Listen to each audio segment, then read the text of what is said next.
இனிய காலை வணக்கம். இன்று ஆரோக்கியம் தொடர்பான நேர்காணலில் உங்களை வரவேற்கின்றேன்.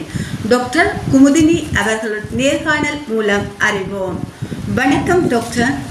வணக்கம் டாக்டர், மக்கள் மத்தியில் மருத்துவ மாஃபியா பற்றி அதிகமாக பேசப்படுகின்றார்கள். இதன் உண்மைத்தன்மை என்ன?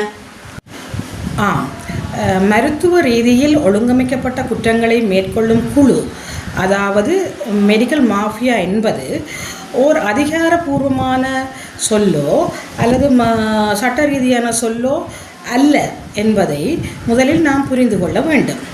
அநேகமாக மருத்துவ ரீதியில் சில குற்றச்சாட்டுக்களை முன்வைப்பதற்காக மக்கள் இச்சொல்லை பயன்படுத்துகின்றனர் என்பதுதான் உண்மையாகும். எனினும் நான் முதலில் ஒரு விடயத்தை தெளிவுபடுத்த விரும்புகின்றேன். அதாவது மருத்துவத்துறையில், அது ஆங்கில மருத்துவமாக இருக்கட்டும் அல்லது சுதேச மருத்துவமாக இருக்கட்டும், பணியாற்றுகின்ற பெரும்பாலான மருத்துவர்கள் உண்மையில் நோயாளிகளின் நலனை முதன்மையாக கொண்டு சேவை செய்கின்றார்கள் என்பதுதான் உண்மையாகும். டாக்டர், சிகிச்சை பெறுவதில் நோயாளர் எதிர்நோக்கும் சவால்கள் என்ன? பெரும்பாலான நோயாளர்கள் தங்கள் உடல்நலத்தில் அக்கறையின்மை, நோய்க்கான சிகிச்சைகளை தொடர்ந்து மாதாந்தம் பெற்றுக்கொள்வதும் இல்லை. அப்படி பெற்றுக்கொண்டாலும் மருந்துகளை வைத்திய ஆலோசனைப்படி பயன்படுத்துவதில்லை. இதனால் நோயின் தீவிரம் அதிகரிப்பதோடு அது பெரும் சவாலாகவும் உள்ளது. அடுத்து டாக்டர், மருத்துவர்கள் நோயாளர்களுக்கு இடையிலான நம்பகத்தன்மை எவ்வாறு மேம்படுத்த முடியும்? நிச்சயமாக மருத்துவ சேவையின் அடிப்படையே நம்பிக்கையாகும். இது மருத்துவரின் பொறுப்பன்றி நோயாளியினுடையதும் கூட்டு பொறுப்பாகும்.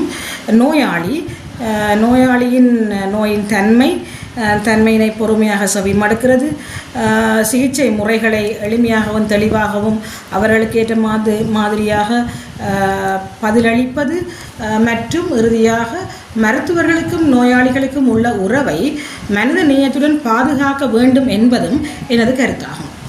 டாக்டர், ஏன் நீங்கள் மருத்துவ நோய்களின் பெயர்களை மக்கள் புரியாத வகையில் எழுதுகிறீர்கள்? உண்மையில் மருத்துவத்துறையில் உலகளாவிய ரீதியில் ஒரே மாதிரியான மருத்துவ சொற்கள் தான் பயன்படுத்தப்படுகின்றன. இது மருத்துவர்களுக்கு இடையிலான தகவல் பரிமாற்றத்தை துல்லியமாக்குகின்றது.